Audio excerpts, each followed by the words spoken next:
Hello అండి. వినాయక చవితి పండుగ వస్తుంది కదా. ఇవేనండి తుమ్మిపూలు. తుమ్మిపూలు వినాయకుడికి చాలా ఇష్టము.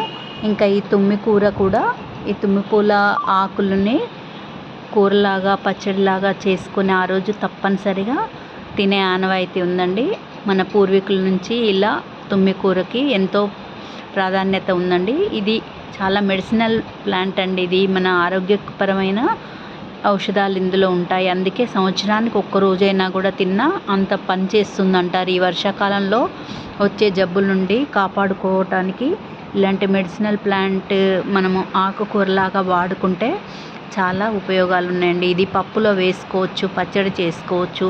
అన్ని ఆకుకూరలాగే ఇది తినొచ్చండి. ఎలాంటి మనకి ఇబ్బంది లేదండి. ఇది తినటంలో రుచి కూడా ఉంటుంది. ఇవి తుమ్మిపూలు వినాయకుడికి శివుడికి పూజిస్తారండి. ఇవి చాలా ఇష్టం.